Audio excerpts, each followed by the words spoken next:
Hello, my name is Reiko Osoroshi. On this channel, I introduce Japanese ghost stories. Today's ghost story is the Wolf Deity and the Shrine Carpenter Series. It's a long series comprising 15 stories, and today we will introduce the first 3 episodes. This is a tale deeply intertwined with Japanese folklore, featuring many intricate proper nouns.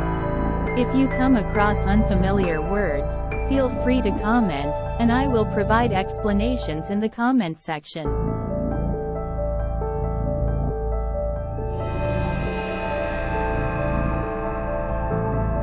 The Shrine of the Wolf Deity O-O-kamisama.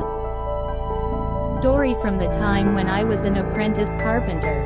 As I was getting more skilled in my work, I received a job to repair a remote, seldom visited old shrine deep in the mountains. However, the master and senior apprentices were already occupied with repairs at a local large shrine that came in at the same time. "Hey, you, try doing it on your own." Instructed by the master, I eagerly set out for the old shrine. Although it's called a shrine, it was more like a small cabin. And the local shrine priest from the foothills who manages it comes to clean it a few times a year. I had to venture about 20 kilometers on an unpaved road and then climb a fairly long staircase. With the help of a senior apprentice, I had to make several round trips to transport tools and materials. The shrine was in a terrible condition, leaking badly from the rain, and the floor was rotting. Considering the budget, it was quite a challenging task. However, full of enthusiasm for the first task entrusted to me, I first performed the prescribed ritual greeting and then started working based on the drawings given to me by the master. This shrine was dedicated to the Wolf Deity, and in front of the torii gate, instead of guardian dogs, there were lanterns depicting the Wolf Deity. Every time I passed through the torii gate, I bowed respectfully to the Wolf Deity on both sides. About a month passed, and the shrine was taking shape. I was quite satisfied with the results. Even the master, who came to check, praised, "You've done quite a good job." Fueled by that, I put in even more effort and worked diligently from early morning until nightfall. One day, engrossed in the interior work, I suddenly realized it was past 10 p.m., and I felt too lazy to go back home. Though hungry, I thought, well, whatever, and made a slight bow. "Wolf Deity, I'll be your guest for the night," and I wrapped myself in cushioning material in a corner of the shrine and fell asleep. How long did I sleep? When I opened my eyes to a strangely bright light, I thought, morning already? But it wasn't sunlight or flashlight. There was a large torch inside the shrine, emitting its bright flame. And as my eyes got used to the light, I noticed someone sitting in front of me. Wait, what? I thought and sat up. It wasn't sunlight or any kind of artificial light, it was the brightness of the torch. And the person sitting in front of me was a beautiful, long-haired shrine maiden. "Thank you for your hard work on the daily repairs." I heard a clear voice like the sound of a bell, and she bowed deeply. "Huh?" I stammered, unable to comprehend the situation, and found myself captivated by her flowing black hair as she gracefully bowed.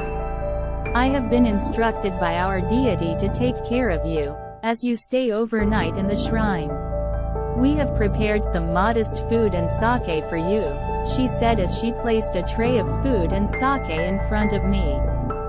On the tray was a generous serving of rice, miso soup with wild vegetables, simmered radish and potatoes, grilled mountain fish, and plenty of pickles.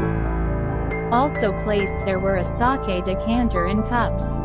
"Please, help yourself," she said as she held the sake decanter and offered it to me. Without really understanding, I took the cup and she poured sake for me. When I sipped it, it was warm, just like body temperature, with a rich, sweet taste of rice. "This is delicious," I exclaimed, and the shrine maiden gazed at me with a serene smile and replied, "Thank you very much." Suddenly, my stomach growled loudly, and I hungrily devoured the meal. The shrine maiden smiled and timely refilled my cup. After finishing the meal, while sipping the tea she had prepared, I asked, "Thank you for the feast. By the way, are you a relative of the shrine's priest or something?" "Hee, something like that. Please don't mind it," the shrine maiden replied while tidying up the dishes. Suddenly, an intense drowsiness overcame me, and it became almost painful to keep my eyes open. "You seem tired. Please, lie down." The shrine maiden gently held my drowsy head in her hands and placed it on her lap. Her long black hair gently fell onto my face. I wondered what kind of hair accessory would suit her black hair, even though it was a pointless thought. Feeling the warm and soft sensation on my head, I gradually drifted into a deep sleep. "Hey, wake up!" Startled by the voice of my master, I jolted awake and looked at the clock. 7 in the morning. In front of me stood my smiling master and the shrine priest. I'm sorry, master. I stayed the night because it got late." Nervously, I apologized to my master, expecting a scolding. Spending a night in the shrine, aren't you growing up?" For some reason, my master seemed pleased. It seemed like I managed to avoid getting scolded. "Oh, priest, thank you for last night. You brought me food." What's that? I don't know anything about it." But the shrine maiden who said she was your relative brought me sake and food." "No, you see, I only noticed that you had spent the night in the shrine this morning. When I came to check in the morning, I saw your truck parked below the stairs, so I thought something might have happened. I contacted the master, and we came to the shrine together." But that can't be." Seeing my confusion, the master burst into laughter and said, "Most likely, you dreamt that because you went to bed hungry. Or maybe the wolf deity was pleased with your work and treated you to a feast. Well, you could offer some sake as gratitude later, I guess." A week later, the dedication ceremony for the completed shrine was also finished. On my day off, I went to the shrine alone and offered sake and a silver hairpin as a token of gratitude. As I was about to pass through the torii gate on my way back, I felt a dense presence that unmistakably indicated someone was in front of the shrine. I almost turned around, but instead, I bowed and began descending the stairs.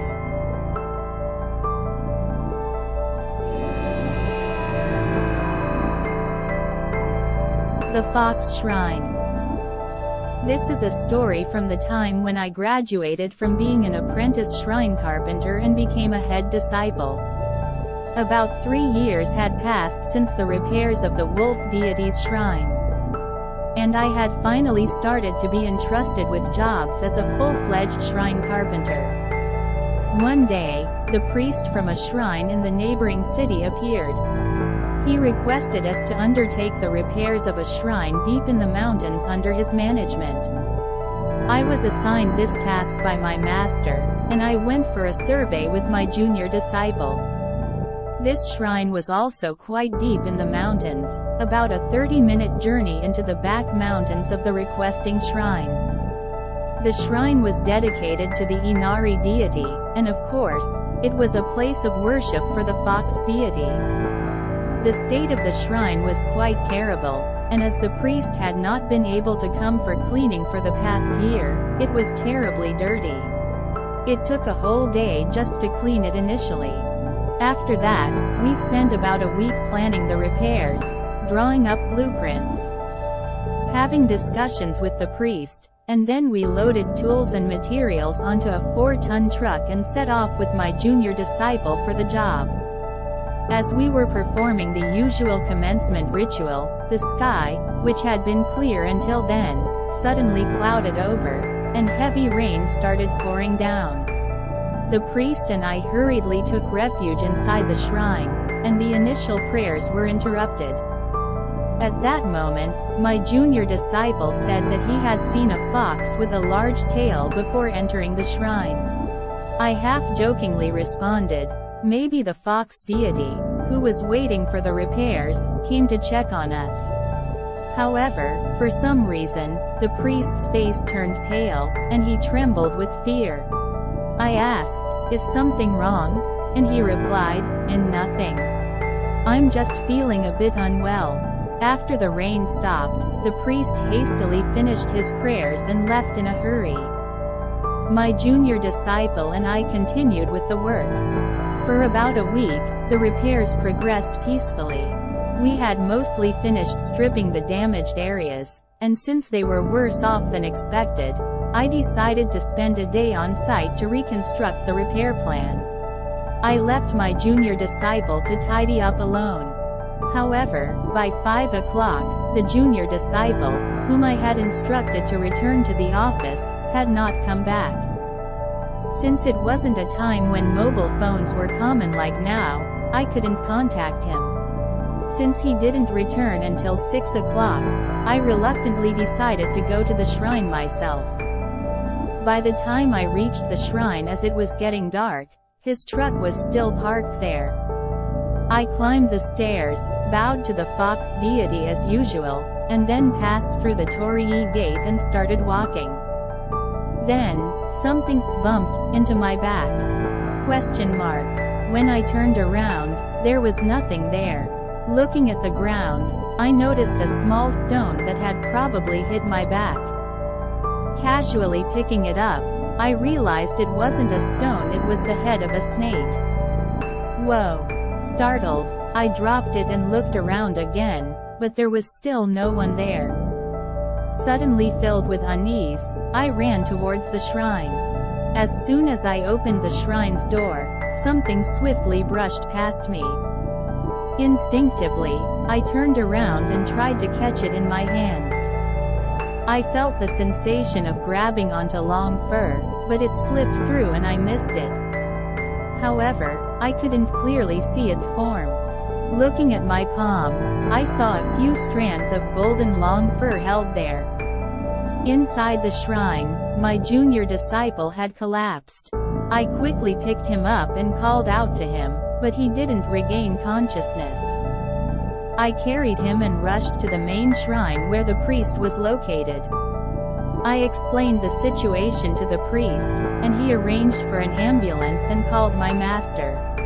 My master said he would come over immediately and hung up. Soon, the ambulance and my master arrived almost simultaneously. Another disciple who had come with my master accompanied him in the ambulance. I reported to my master what had happened today, and my master gently interrogated the pale and trembling priest. The priest began telling a story about a dream. About half a year ago, a large fox would occasionally appear in the priest's dreams. It began to question why the shrine was being neglected. However, the priest was too busy to pay attention and continued to neglect it.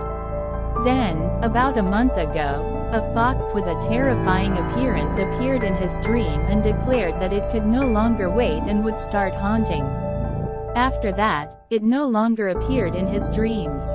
Soon after, the priest's daughter was seriously injured in a traffic accident and was still hospitalized. His wife had fallen down the stairs and was also seriously injured. Their pet dog had been taken by someone, and the next morning, its ears and nose were found in the mailbox. Around that time, the priest began to feel that the haunting had begun, so he requested us to repair the shrine. After listening to the story, the foreman closed his eyes and thought for a moment. When he opened his eyes, he turned to me and said, "It might be better to decline this job." The priest was taken aback and exclaimed, "What? To refuse after accepting it once?" The foreman continued, "You not disclosing such circumstances from the beginning is a serious violation. Our work is not only for the sake of others but also for the happiness of the gods and Buddhas. If you had understood this from the start, there might have been various measures we could take, but it might be too late now. You should understand that as someone aspiring to be a priest, it was the first time I had seen the foreman so intimidating. Even when scolded or physically reprimanded during my apprenticeship, I was scared, but this was a different kind of fear. Overwhelmed by the foreman's intensity and seeing the disheartened priest, I couldn't help but feel sorry for him. So, I replied, what the foreman says makes sense, but once I've taken on a job, I want to see it through to the end." The foreman closed his eyes again and pondered for a while, then said, "Indeed, you've also gained favor with the wolf god. All right, then let's try to do what we can. However, if anything abnormal continues, we'll stop immediately. Is that agreeable to you, priest?" he added. The priest nodded with a relieved expression and said, "Why yes."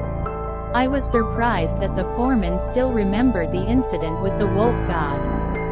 I visited the hospital where the junior apprentice was hospitalized, and on my way back after visiting him, the foreman asked me, "Have you been visiting the wolf god's shrine recently?" "The wolf god's shrine? You mean the one I repaired on my own before?" "Yes, the one that you received hospitality from, the wolf god." "Well, I haven't visited for about 2 years. Tomorrow, in the evening, go and pay a visit. I'll inform the priest, so first go to the priest's place, get 2 protective amulets, and then proceed to the wolf god's shrine. But remember, just receiving the amulets isn't enough. You need to go to the shrine and offer your prayers with all your heart. And of course, don't forget the sake. Also, get some decorative items that you think would be suitable for a lady." "Yes, I understand. By the way, when will we resume the Inari shrine construction?" "If you successfully bring back the amulets tomorrow evening, we'll start the construction the day after." "Successfully? One of the amulets is for you to keep. The other is to be delivered to the junior apprentice, who's still in the hospital." "Got it?" The foreman fell silent after that and closed his eyes. The next evening, I received the amulets from the priest and headed to the wolf god's shrine, which I hadn't visited in a long time. As I was driving on the unpaved road as usual, I saw the priest, who had just given me the amulets, standing at the roadside waving. "Wait, when did he?" I thought, parking the car. I asked, "What's the matter?" "Actually, I gave you the wrong amulet just now. This is the correct one, so let's exchange it," he said, handing me a new amulet. "Oh, I see. Well then." Just as I was about to take out the amulet, I suddenly heard a strange growling sound from the forest, like a dog growling. I startled, and the priest jumped back, looking around anxiously.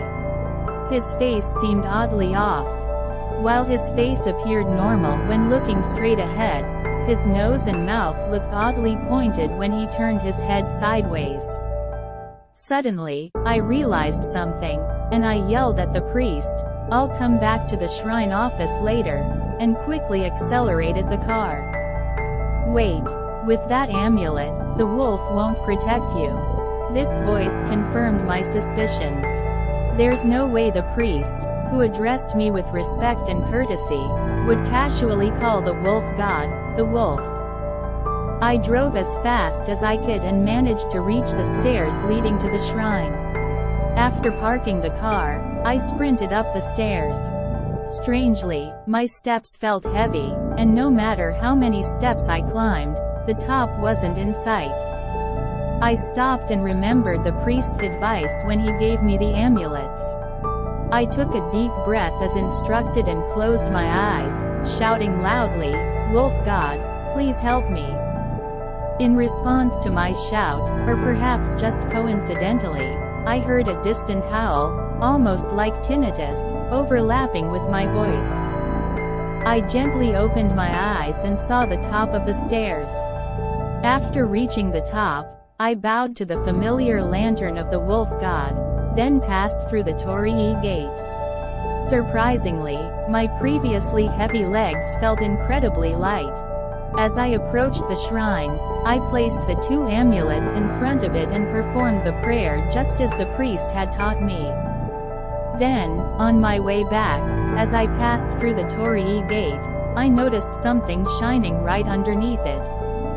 I picked it up, and to my surprise, it was the silver hairpin that I had offered before. It had a few scratched marks on it as if it had been stroked repeatedly, yet it shone brilliantly as if it had just been dropped. It suddenly occurred to me that the hairpin I had offered earlier was missing. On my way home, I felt a presence trailing my car from the forest. However, it wasn't a frightening feeling. On the contrary, it brought a sense of comfort and nostalgia. After that, the construction progressed smoothly, and the junior apprentice who had been in the hospital regained consciousness. However, he had no memory of what happened before he collapsed, as if he had been spirited away by a fox. A few days later, the foreman organized a celebration at a restaurant for the junior apprentice's recovery and the completion of the Inari Shrine. It was a private party among us. During the gathering, the tipsy junior apprentice started a conversation with these words, "I had a dream last night. In my dream, a long-haired shrine maiden wearing a silver hairpin said to convey her regards to you, with a smile. And then, there was a somewhat intimidating-looking lady with narrow eyes getting stepped on by the shrine maiden. It was a weird dream." Hearing this, the foreman, with a mouthful of alcohol, burst into laughter and said, "Well, maybe Inari-sama gave you a good smackdown? Tomorrow, I'll go too, to greet the wolf god and Inari-sama, taking another sip of his drink." I felt a bit dissatisfied, but when I recalled the cool smile of the shrine maiden, I gulped down my drink.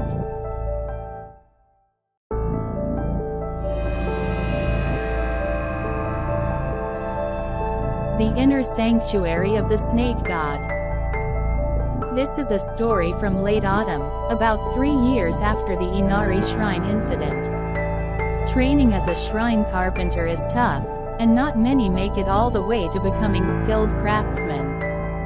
Furthermore, in recent times, even compared to over a decade ago, there were very few young people volunteering for the training. I had been recognized by the foreman as someone who was nearly skilled enough to work on my own. But I was well aware that I still had a long way to go before I could match the foreman's expertise. So, I decided to work under him as long as possible and continue learning. One day, Jay, who joined as an apprentice 2 years after me, showed up. He had shown remarkable talent and had become independent about a year ago. Jay was incredibly skilled at his work, and while he wasn't a bad person at heart, he had a slightly arrogant attitude due to his family's prosperous shrine background. This demeanor didn't sit well with the other apprentices, leading to some distance between him and the group. However, for some reason, he had taken a liking to me. He would address me as "brother," and was quite fond of me. "Brother, it's been a while. Hey, Jay, are you doing well with your work?" "Yes, thanks to your guidance. I hear you're still doing excellent work as usual. Your reputation is strong. Cut it out. You, the younger apprentice, starting out on your own ahead of me, don't flatter me with that kind of nonsense." "Huh? How did you know it was flattery? You rascal. That kind of talk suits that cheeky mouth of yours." It was a cheerful exchange after a long time. Both Jay and I were delighted to reunite and laughed heartily. "So, what's up? Did you have some business with the foreman?" Yeah, a bit. I need to discuss something with you and the foreman. With me too? Well, the foreman is out for a memorial service right now. You could come back around evening, or if you want, wait here. You should also greet the lady of the house while you're at it. Oh, then I'll greet the lady first and come back later. Saying so, he offered a gift to the lady of the house, greeted her, and left. In the late afternoon, just as the foreman seemed to be returning with a large bottle in hand, Jay arrived. Foreman, it's been a while. You look well. Yeah, you've become quite composed, lad. You must have had your share of struggles since becoming independent. Yes, I've realized how much a greenhorn I was. Also, I've come to understand the true essence of good craftsmanship, something like what you and brother do. Being a shrine carpenter isn't just about constructing something beautifully. It's about working with the intention to satisfy not only the clients but also the gods and Buddhas. Jay's fluent speech had even the foreman's face loosening up completely. For the foreman, who had only been blessed with daughters, his apprentices were like sons. Seeing his sons grow up and stand on their own would undoubtedly fill him with deep emotions. So, what's this consultation with the foreman and me about? I voiced what had been on my mind. Well, about that. Jay was unusually evasive. Both the foreman and I sensed an unusual tension in the air. Spit it out. We won't understand if you keep quiet, the foreman urged. Yes. Actually, I've, taken up the task of repairing the inner shrine at the Z Shrine. What? Our voices harmonized. You've got to be kidding. I muttered, feeling sweat starting to bead on my forehead. Wait, the Z Shrine? You're not mistaken. Are you? Even the foreman's voice seemed to quiver. What on earth made you do that? The foreman wiped his brow with a hand towel. Despite it being chilly, I took off my jacket as well. Z Shrine. It's a small shrine dedicated to the snake deity, and currently, there's no resident priest. It's under the administration of the local municipality. Among the temples and shrines in this area and their associates, it's rumored to be a potent god of curses. At the base of the village, there's a pre-shrine, and entering through a narrow animal trail leads to the back shrine near the summit of the hill behind. This shrine has a tragic legend attached to it. Once upon a time, a fallen warrior from the Heike clan, while protecting a certain princess, arrived here and sought refuge at the Z Shrine. However, fearing pursuit by the Genji clan, the villagers at the time cruelly murdered the Heike warrior who was asleep at the back shrine. They also killed the priest who had harbored him and even tried to deliver the princess to the Genji clan after subjecting her to torment. But the princess, with her eyes sewn shut by the villagers, clutched the remains of the slain priest who had tried to shield her, and she threw herself into a well, ending her own life. In response to the rage of the snake deity, who was infuriated by the deaths of the kind priest and the gentle princess, the deity transformed into a raging curse god. Subsequently, a highly virtuous priest managed to appease the wrath of the snake deity and bring about calm. Until the mid-Showa period, this priest's lineage had guarded the shrine. However, for some reason, this lineage died out, and somehow, the curse god returned. Several other priests have been appointed since, but they either ran away in terror after facing unimaginable horrors or succumbed to mental illness. Even during repair work, calamities always befall, sometimes leading to deaths. But the deaths don't occur on site, it's more indirect, someone getting bitten by something during work and dying a month later. Someone being found dead one morning, strangled by what seems like a rope, or someone disappearing during construction and being found dead under mysterious circumstances in Hokkaido. It's difficult to directly attribute these deaths to the shrine, making it all quite perplexing. At one point, there was a plan to demolish the shrine. But during the planning phase, there was a series of deaths and disappearances among those involved, and the plan eventually fell through. If we can attribute it all to coincidence, then fine. However, given the nature of our work, we're quite sensitive to these matters. So, for some time now, no one has dared to lay a hand on it, and the shrine has been left to decay. Are you okay, Jay? I address Jay, who's pale and panting heavily. You, too, are covered in nosebleeds. There's an iron taste in my mouth. For now, we both wash our faces and explain the situation to Okami-san. Then, while sipping the tea she offered, we continue our conversation. You can't just refuse, huh? My father, he was like, if you're going to do it, then I'll perform a purification ritual, and he ended up taking it on together with me. If we back out now, it would affect the standing of our clan in the local community. Jay answers honestly. That's one good thing about him. He doesn't lie or boast here. But, you know. Hey, haven't you been visiting O-Kami-sama's place recently, brother? Well, I've been going there every 3 months since then, with sake. In that case, can't you ask for protection? If you can easily handle O-Inari-sama, then maybe the snake deity as well. But wouldn't that be rather selfish? We're talking about a god here. Besides, even that incident back then, I can't believe it myself anymore. Besides, indeed, it's true that the snake deity is said to be weaker than O-Kami-sama or O-Inari-sama. There are many differing opinions on this, though. However, according to legend, has the snake deity of Z Shrine, who has been feared as a raging curse god since the Genpei era, really weakened? Furthermore, the snake deity is said to be the most relentless and fearsome god. When is the construction scheduled to begin? Since it's already late this year, it's planned for next year. We have time. Let's think of a way to handle this somehow. And you, try your best to move in the direction of avoidance. Understood. Well, I should head back for now. Please pass on my regards to the boss. Yeah, got it. That night, after being punched by the recovered boss, we sat down with the sake Jay brought and continued our discussion. That idiot.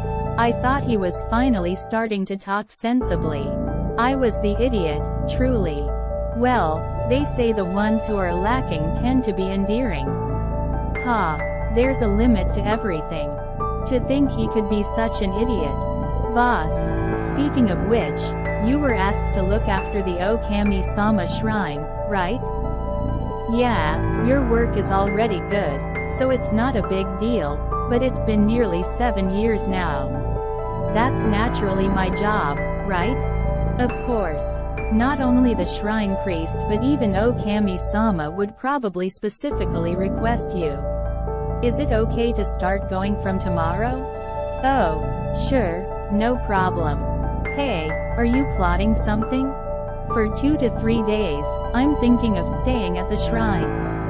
Hey, if you end up showing yourself, you're not planning to ask for help with defeating the snake deity of Z Shrine, are you? No.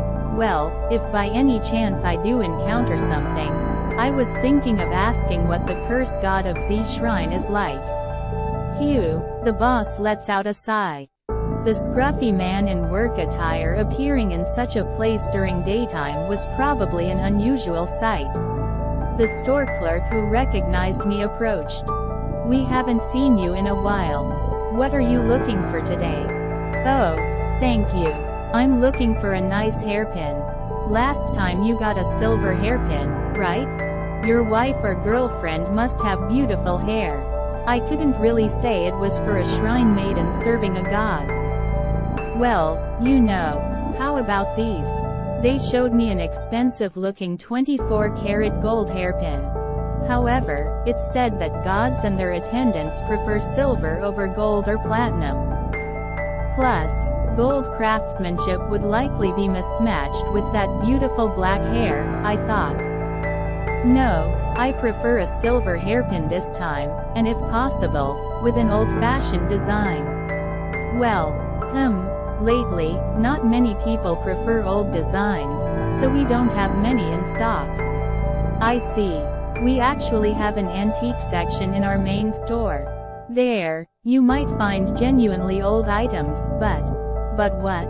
Well, it's just that with antiques, we don't always know their background.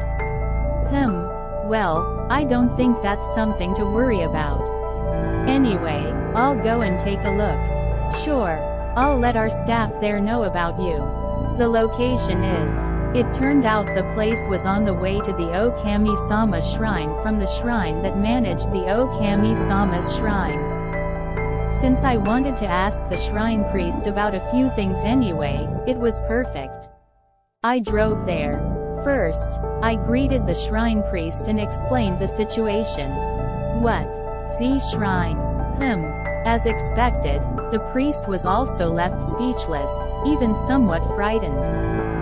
This shrine priest, who was 10 years older than me, was still quite young but was becoming a prominent figure among the local shrine priests. By the way, the shrine priest of the famous Inari shrine I mentioned earlier is not that great, but his wife and daughter are quite competent. Recently, his daughter married and seems to be doing well. You may or may not know, but our shrine is merely administratively responsible for the O-O-kamisama shrine. I'm not the actual priest there. Indeed, this shrine in the area worships an unusual deity, not the O-O-kamisama great wolf but the Inugami-sama dog deity. The O-O-kamisama's shrine hasn't had an official priest for a long time. Because of that, we don't exactly know when the O-O-kamisama has been worshipped or what significance it holds. Furthermore, I've only been the priest here for about 8 years, and there's still so much to learn about my own shrine, let alone the O-O-kamisama. So, I haven't thoroughly researched it yet. But given the situation, I'll ask the part-time shrine maidens to look for relevant materials and investigate quickly. We'll try to have some answers by tonight, so please stay over at our shrine. Since he said this, I decided to drop off my belongings at the O-O-kamisama shrine and not stay the night. Although I've been visiting quite frequently lately, it's still a special place for me. As I ascended the long staircase and caught sight of the shrine gate and the building, my legs stopped.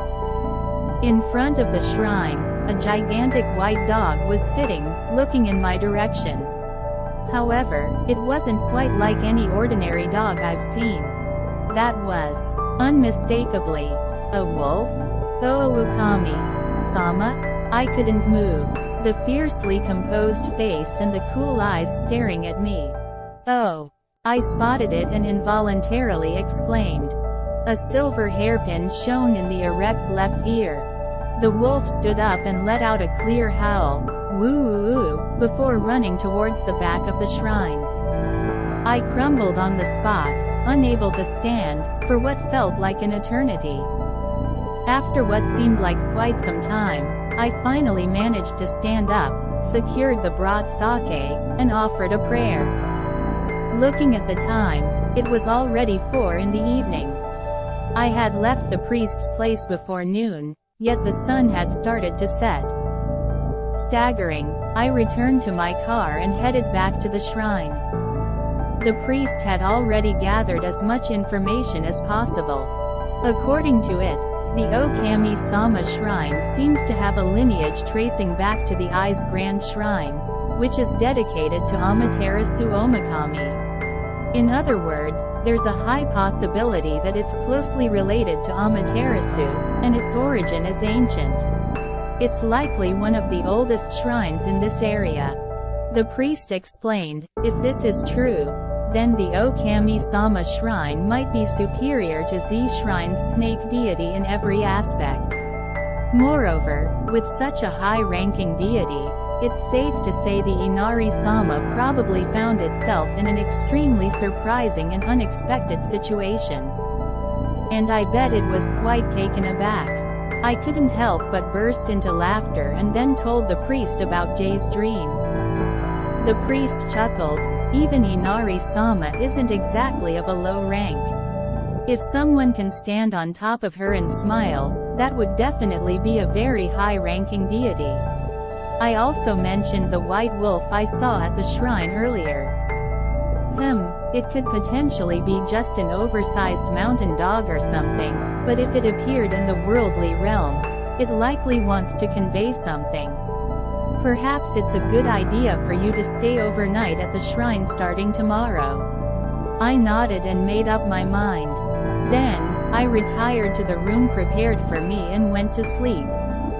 I was having a dream. I was aware that I was dreaming, even though there are some rare dreams that give you that sense. Looking around, I saw two adorable girls, around 10 years old, playing around like puppies. One of them noticed me and after a brief discussion with the other, they both toddled over to me. "Hey, mister, who are you?"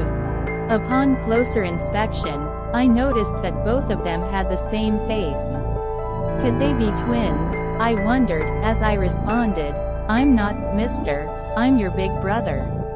"Is it you, Misama?" "I told you, I'm not, mister. How do you even know my name?" "Well, you're Misama, right?" "Yeah, that's right. Yay. Just as we thought. Just like our sister said."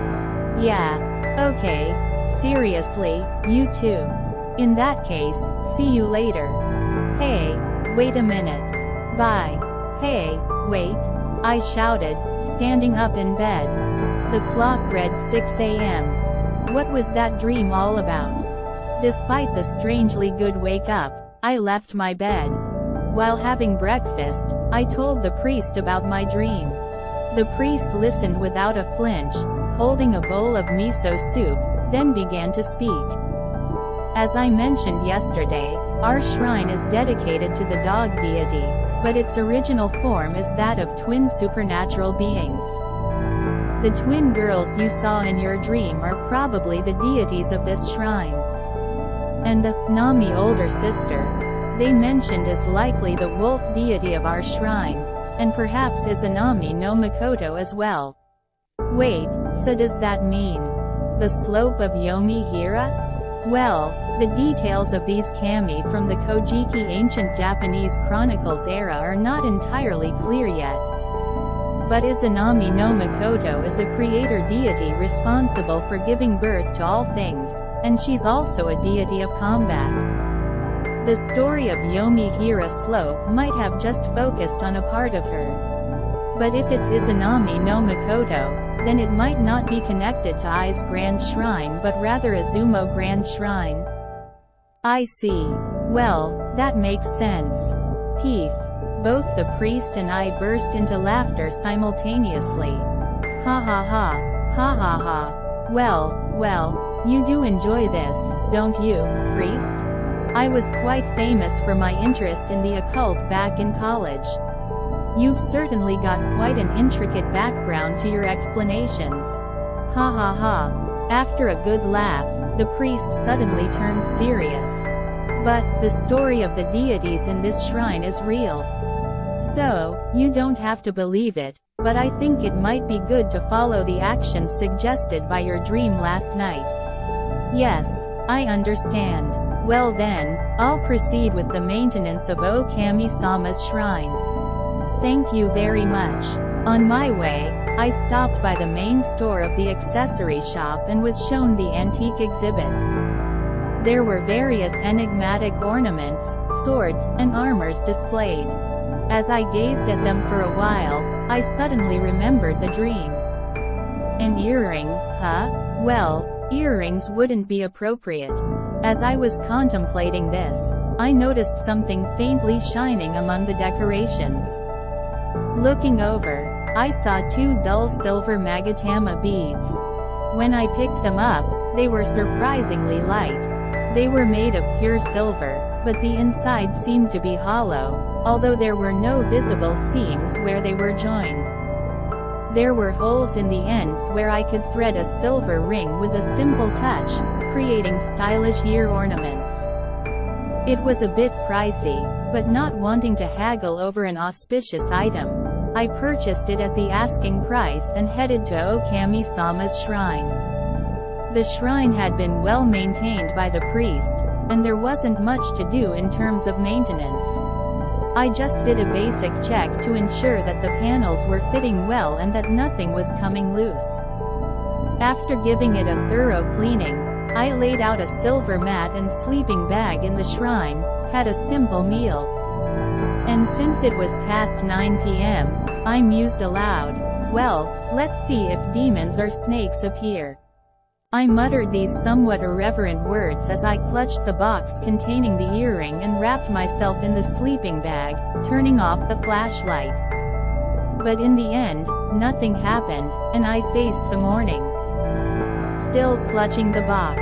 I thought, well, it's only the first night after all, I thought as I got up. My cheeks felt a bit sore. Maybe I had banged them on the floor a few times? I folded up the sleeping bag and stepped outside for some fresh air and a good stretch. As I did, the priest came up the stairs. Good morning, you're up early. Good morning. Well, I couldn't help but be curious.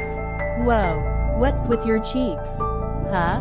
Wow, I didn't expect you to go as far as preparing an incantation on your cheeks. Huh? What are you talking about? That's your line. Engraving ancient characters on your cheeks. That's quite elaborate. How did you even write them? Wait, could that be blood? I quickly fetched a mirror and saw my face. I was speechless. Ancient-looking characters were written on both of my cheeks. Moreover, they appeared to have been written with something sharp, probably my blood. Normally, blood characters would likely have smudged during sleep, but they were clearly legible on my face. I washed my face, and while the blood came off, faint scars in the shape of ancient characters remained. Exclamation mark. A sudden thought struck me. I looked at the cosmetic box containing the earring. There were no signs of it being opened. I shook it gently. There was something inside, but it was clearly not the Magatama earring. I carefully unwrapped the box and opened it. Inside, instead of the Magatama earring, there was a white fang about 5 inches long. Both of us were momentarily speechless, but the priest finally smiled. Most likely, this should be enough for the repairs of the inner sanctum of the snake deity. With this fang, I believe you can undertake the work. Is that so? Yes, I'm quite sure. Anyway, it seems that you've been favorably regarded by O-O-kamisama. Perhaps you might even be a reincarnation of Izanagi no Makoto? That's ridiculous. If that were true, there would be no need for O-O-kamisama to go to such lengths. Well, that's true. Anyway, regardless, I'll start the repairs with determination right after the new year. Please take care. I then packed up my tools and left O-O-kamisama's shrine. As I passed through the torii gate, I glanced back and saw a white wolf sitting in front of the shrine. Noticing the faint glow of Magatama beads on its ears, I chuckled and softly murmured, "Thank you, Nami-sama. Oh, and please ensure the safety of the repairs." At that moment, the priest walking ahead of me asked, "Did you say something?" And simultaneously, I heard a clear, distant howl, a woo. Startled, the priest missed a step on the staircase and tumbled down a few steps. The following year, after the new year began, in an unprecedented collaboration, the repairs for Z Shrine commenced with a joint effort of 3 shrines: Inu-sama's priest, Jay's father from his home shrine, and the priest from that well-known Inari shrine. Our craftsmen transported tools and materials into the inner sanctum, and the work officially began. The master, Jay, and I were working regularly, and several apprentices were rotating in and out. Among them, local craftsmen from S Village began helping us free of charge. Furthermore, neighbors brought snacks, helped with carrying loads, and showed their support. We can't let you guys bear the burden of fixing our village shrine all on your own. We need to atone for the past. As craftsmen were saying things like this, Jay began, "What are you guys talking about at this point?" and was about to make a sarcastic comment when the master sent him flying several meters away. There were a few mishaps, but in the end, the only casualty was Jay, who had been sent flying by the master. The construction was successfully completed after offerings and memorial rituals were held. A celebration followed, and at the suggestion of S Village's mayor, all involved parties were invited to a local hot spring inn, turning it into a grand feast. During the celebration, many craftsmen and local residents were chatting excitedly. I saw that huge white dog multiple times. Oh yeah, that fancy dog with the earrings, right? There was also a fox with a big tail. 2 playful puppies, rolling around, so cute. Listening to this spirited conversation, the priest of Inu-sama's shrine, the master, and I exchanged drinks. Suddenly, I noticed Jay sitting forlornly at the end of the table. I called him over, handed him a drink, and consoled him, "Don't brood over getting scolded by the master forever." He responded, "Well, that's part of it, but last night, I had a dream." "Oh, again? What kind of dream was it?" "It was the same dream I told you about before. The lady with the almond-shaped eyes who stepped on me in the dream. She straddled me this time and gave me a series of slaps, like, baka, and, how embarrassing." The master seemed to be deeply amused, choking on his drink as he laughed, tears streaming down his face. And the cherry on top was that the priestess from that time smiled at me. Then suddenly tightened her grip around my neck and said gently, "If you ever trouble me, Sama, I'll take you to a very nice place." And then, I woke up. And realized I'd wet the bed. Stop right there. Probably. Yomi. Hira. Slope. The priest was convulsing while shouting. Watching the master and the priest laughing uproariously, I stroked the white fang that I had turned into a pendant and muttered, "Nami-sama. Why don't you show up properly in my dreams?" Disgruntled, I put my lips directly to the sake bottle and drank it down in one gulp. How was it? Since this story is deeply rooted in Japanese folklore and contains numerous intricate proper nouns, we are considering uploading the continuation. If you have any requests for specific uploads related to this series, please leave a comment. We would be happy to continue uploading stories from this series, so please feel free to provide your feedback. Furthermore, if you've enjoyed this content, we kindly ask for your likes and subscriptions. Stay tuned for the next installment.